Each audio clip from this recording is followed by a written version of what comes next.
Hello everyone, this is Phantom right here, and today I have yet another Has-Been Hotel X-Rater story. Story time here just for a second. I'm not going to go into the major details on why, because it is such a long and painful story on why I've been so stressed lately. It's gotten to the point where I honestly have not felt much comfort in my own fanfiction. Or not my own fanfiction, but in others. Because here's the fun fact about me. I'm extremely picky when it comes to what I read and what I do and everything in my life. I'm extremely picky about everything. And that includes fanfiction. And I have been desperate to make a Alastor story involving Alastor's ears. Because I think everyone can agree that we all have wanted to pet his lovely little fluffy ears for all of the time that we've seen Alastor. And I thought to myself, why not go ahead and make a one shot about it? Because I have been really stressed. And I honestly just don't really. I like some of the stories about Alice's ears, but I just prefer. But I honestly really want to incorporate my stress into it, especially because I think everyone can agree that this quarantine has been driving all of us up the damn wall. So we need to get out of this quarantine any freaking way possible. So I decided that the best way to get out of quarantine just for in like a couple minutes is to just do a story. And I thought that since I had been stressed out a lot, and I assume a lot of you have been because this is quarantine, a lot of schools have been canceled, all that stuff. I figured why not go ahead and just make this. So this is simply titled Alice the Excavator Ears. And without further ado, let's get started. I was in my room, sulking. I'd been beyond stressed out with my swarm of work. So I decided that blah, blah. God, I've already messed up. So I just decided that for my day off, I'd stay in my room, alone. I did have friends amongst the husband hotel, but I just didn't feel comfortable telling them that I was stressed. Knowing Charlie and Maggie, they'd panic at the thought of me being upset. I didn't want that. Angel Dust and Husk really wouldn't know what to do with a crying idiot like me around. So that was out of the question. But that left Nifty and Alastor. Sadly, those two were off running errands. I decided since no one would really help, I'd just snuggle up in a blanket and try to calm down. Although, telling yourself to calm down never really seemed to do much for me. And I think it's the same for all of us. It got to the point that I felt small. The walls. The walls were closing in. My mind was screaming, my head and my heart were pounding, and what's worse was I didn't have anyone there to comfort me. And now Alice's point of view. I just returned from shopping with Nifty for supplies when I noticed that our lovely Your Name was missing. They were not at the bar with Husk. This is the gender neutral, by the way. Not talking with Angel Dust. Not with the lovely couple, Charlie and Baggy. Where were they? I walked over to Charlie and Baggy, the latter of whom seemed annoyed with my presence. Why, hello, you two. Would you mind telling me where Your Name is? Your Name? I give them the day off. They've been working so hard, they've been showing incredible progress here. So I thought I'd give them a break. Do you need to see them? I pondered that question. I had a feeling that they needed someone, so I decided to follow that instinct. Yes, I do. Would you mind telling me their room number?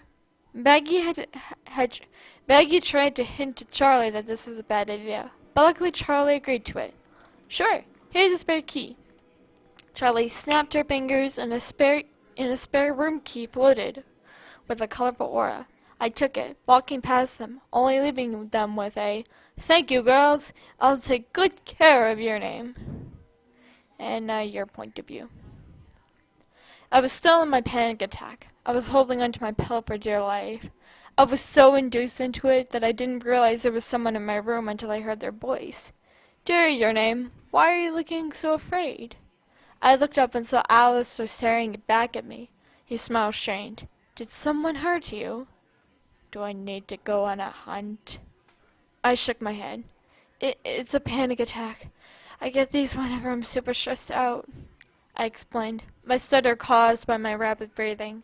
I didn't know how he was going to react, so when he crawled onto my bed, I felt my face heat up a little. He took note of my blush and chuckled. Your name, he said with a hint of seduction. Yeah? My heart still beating loudly.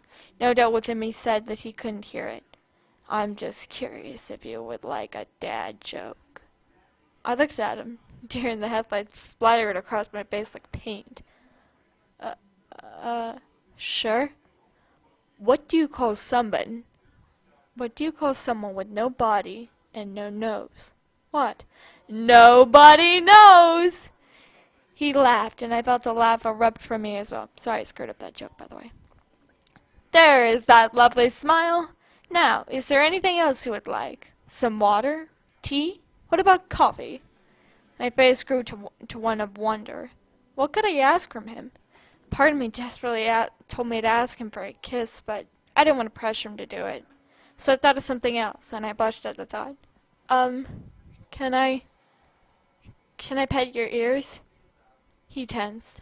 I could sense that much. I felt another wave of panic come crashing upon me. It's okay if not. I just said, wait, what are you doing? While I was in the middle of stuttering and spewing nonsense, he curled closer and laid his head on my lap. He looked up at me, innocently. Well, didn't you say you wanted to pet my ears? I hesitated, before very gently touching the base of his ears. Wow, you're so soft, I thought aloud. He just hummed. I suppose he enjoys this just as much. I very slowly gained trust in the fact that he allowed this, so I began rubbing and scratching all along his fluffy ears. At one point, I noticed how quiet he'd become. Quite odd, he thought. Again. Alastor? He was sleeping. You were shocked by this, since he seemingly is never able to sleep, but now that he was off in the land of dreams, you decided to go into a peaceful slumber as well. You definitely knew he was going to be your go-to guy for panic attacks. The end.